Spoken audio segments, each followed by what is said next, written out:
Hello and welcome to Newsmax TV. Back with us again, Ohio State Treasurer and candidate for U.S. Senate, Josh Mandel. Josh, it's great to talk to you again. Hey, John, always good being on. Well, first, I want to ask you about a profile piece the Atlantic Monthly did about you and your campaign. It's titled, "Is Josh Mandel the next Marco Rubio?" Let me get your reaction to that title. Well, we're proud that Marco Rubio is coming to Ohio for us next week.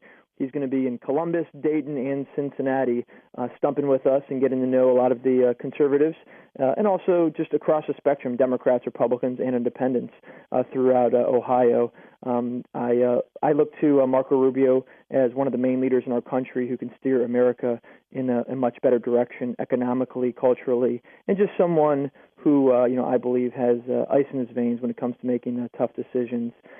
I do though think that the subject of that article is presumptuous. I think Senator Rubio has more experience, is more intelligent, and has been around the block a lot more than I have. And I'm humbled by that comparison, but don't think it's fair. Marco Rubio's in a different league than I am. A very good response there. Well, congratulations, by the way, on your primary win last night. But I also want to ask you about Mitt Romney's victory in the Super Tuesday GOP primary in your home state of Ohio last night.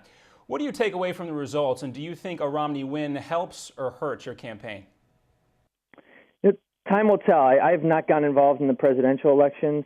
I spoke at a Cleveland area Republican Lincoln Day, Cuyahoga County Lincoln Day, where Governor Romney was a speaker. I spoke at the Akron, the Summit County Lincoln Day, where Senator Santorum was a speaker. The other night I spoke in Bowling Green, Ohio, at a Lincoln Day dinner where both Newt Gingrich and Rick Santorum were speaking. So my time is limited, and so we've chosen to prioritize my time as being a good husband, being a good state treasurer, and then running the Senate seat. So I haven't really gotten involved with the presidential elections, but obviously whoever our nominee is at the end of the day, I will support against Barack Obama. One of the reasons I'm actually running for this is I don't think we can wait another 4 years of Barack Obama or 6 years of Sherrod, who I'm running against, in order to save our country. These gentlemen are behind the steering wheel of a train that's going about 100 miles per hour at a brick wall economically, fiscally, and we need to put some new people behind that steering wheel to take the country in a starkly better direction. All right, well, let's focus on your race then. You are running against Sherrod, as you mentioned, a Democrat who is about to finish his first term in the Senate. In your opinion, what are the biggest mistakes on Brown's voting record? He cast the deciding vote on the federal government's takeover of health care. That vote on Obamacare will insert federal bureaucrats between us and our physicians. We want to make our own healthcare decisions. We want to work on those decisions with our doctors, not with some faceless bureaucrat in Washington. Not to mention our opponent, while he voted for it, he really held his nose because he didn't feel it went far enough. He wanted to complete public health care, and he wants to take America down the path of European and Canadian-style health care, where unfortunately in countries like that you see the results. Where they've socialized health care, you see people waiting in line a lot longer, you see the quality going down, and just in general people are not as happy with their health care access or quality. He also has been one of the people who supported sealing off land here in the state of Ohio from oil and gas exploration. He recently supported a decision from the U.S. Bureau of Land Management and the Department of Agriculture, I believe.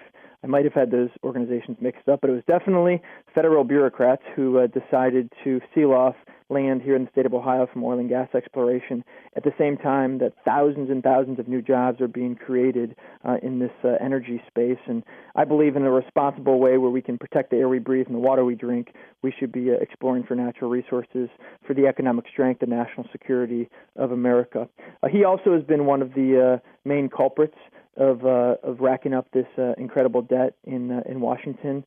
He also is one of those people who not only has been responsible for racking up the debt, but the fact that China owns $1 trillion of U.S. debt, and you don't hear Sherrod Brown complaining about that. In fact, he's voted for pieces of legislation that have kicked the can down the road and that have helped the United States, unfortunately, incur more debt. We're at a place where the $15 trillion national debt is equal to our GDP at $15 trillion. That's a place of serious danger. Well, the polls do show that Brown right now has a slight edge on you. What do you plan to do between now and November to change that? He'll still be beating us in the polls, probably through the summer, maybe even into the early fall. The only poll we care about is Election Day, and on Election Day, we're going to win. He has an advantage in that he's got great name ID. His name recognition is in the mid-90s. He also has a significant disadvantage in that everyone knows who he is, but still less than half the people want to rehire him. And so our challenge, our main obstacle is building up our name recognition, getting known throughout the state of Ohio. And we are putting together the strongest grassroots conservative organization the state of Ohio has ever seen. We're proud and excited about Senator Rubio coming in next week, who I think is going to help with us growing that grassroots conservative organization. But we are going house to house, door to door, the old-fashioned way, and building this from the ground up. And while fundraising is important, and we appreciate people going to our website at jobs.joshmandel.com, we also appreciate volunteers. And so if there's people within the state of Ohio listening to this or watching this, or throughout the country that want to volunteer their time, they can just go to our website and we can put them to work, whether they're here in the state of Ohio or in other parts of the country. Our website, again, is jobs.joshmandel.com. One of the cornerstones of your platform has been your small business advocacy. If you do get to the Senate, give us some examples of bills that you would introduce to help small businesses. We need sweeping regulatory reform in this country. Unfortunately, the U.S. EPA and many other agencies at the federal level have created so many layers of regulation that is putting small businesses out of business. Well over half of the jobs in America are in small businesses. And a lot of these small businesses can't afford to hire armies and armies of accountants and attorneys and compliance officers. And so when Washington passes many layers of unnecessary regulation, it puts out of work the small business employee and the small business owner. And we need to reverse that trend. These larger companies throughout America, they could afford to hire armies of compliance officers and lawyers and accountants and whatnot. It's the small business owner that has to make a decision between hiring 5 more lawyers to do regulatory compliance or hiring 5 more men or women to put on the floor of their manufacturing plant to actually produce products that can be sold throughout America and throughout the world. And that's going to be one of my priorities. Let's talk about 2 or 3 other planks of your platform that you think will resonate with voters in Ohio. Sure. Well, one of those is a balanced budget amendment. I believe if families and small businesses have to balance their budgets, the federal government should do the same thing. The same way that a family or a senior citizen on fixed income has to sit around their kitchen table and sketch out their finances and figure out a way to make ends meet and balance their budget, the federal government should do the same thing. We're running against a guy who actually campaigned on a balanced budget. In 2006, when he ran for the Senate, he did TV ads talking about a balanced budget amendment, and now he mocks the idea of passing any budget, let alone a balanced budget. And he actually last year voted against the balanced budget amendment. And so that's part of it. I mean, we can't get this country back on track without balancing the budget. We got to put rails on the system, and unfortunately, it's both Republicans and Democrats who are responsible. And the people of Ohio know this, and the people of America should know also if they're watching this interview. I'll stand up to the Republican leaders the same way that I've stood up to Democratic leaders. I don't care. I have the backbone to stand up to Democrats, Republicans, and independents, and people with a lot of power and money to do the right thing to move the ball down the field economically in our country. And if that means standing up to Republican Party bosses to pass the balanced budget amendment, so be it. I'll do that in a second. Something else we're talking about throughout the state of Ohio is a common sense approach to energy production. I mentioned it a little earlier, but I'm going to get a little more specific here because Ohio is one of the states in the country that is blessed to have the Marcellus and part of the Utica Shale Formation beneath our state. And in these small towns in Appalachian, Ohio, and some of the most economically depressed parts of our state, there is new life. There's new life being breathed into these areas. Some of it is in manufacturing, people who are making pipes and tubes to go into the oil and gas wells. A lot of it is waiters and waitresses and clerks and maids at hotels. These hotels have much higher occupancy. And obviously it's young men and women who are driving trucks and working on these rigs. It's the same thing we've seen over the past few years in western Pennsylvania, not too far from the Pittsburgh area, and the same gold rush you're seeing right now in North Dakota, where they have 3.5% unemployment. They're paying McDonald's workers $15 an hour, and they can't build homes fast enough. And we have that great opportunity here in the state of Ohio, and we're going to be fighting the Obama administration. We're going to be fighting Sherrod Brown for the next 8 months, Nancy Pelosi, and any other liberals who want to stand in our way, because we need, for the economic strength and national security of America, we need to be exploring in a responsible way these natural resources. Well, let me ask you about Maine's Olympia Snow. When she announced her retirement, she said the United States Senate is dysfunctional. That's the word that she used. What would you do to help restore function in the Senate?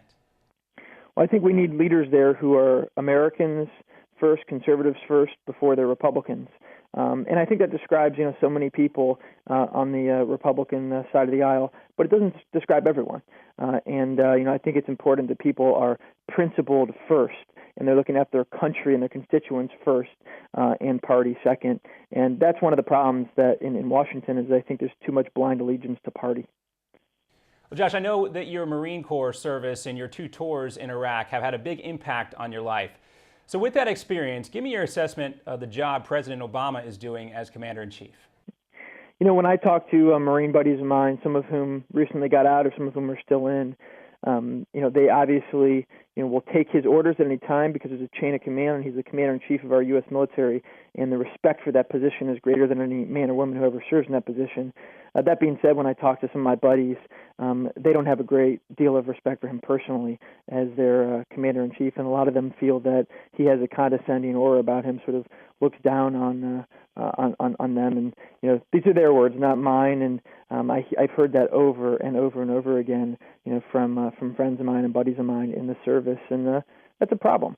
I mean, you want young men and women wearing the uniform to look up to and admire their Commander-in-Chief on a personal level, not feel that he's looking down on them in some type of condescending way. I also just fundamentally disagree with the fire sale that he executed when he just pulled the troops out of Iraq like he did.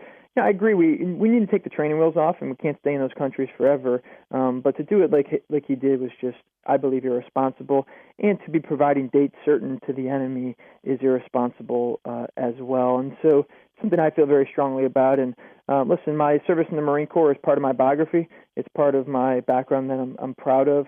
At the same time, it's not the hallmark of my candidacy. The hallmark of my candidacy is my ideas, my public policy ideas, the conservative approach I want to take to Washington to shake it up and to make it more fiscally responsible, more economically healthy, and to limit the scope of government and taxation and regulation so that we can empower the American entrepreneur to drive the economy, not the government.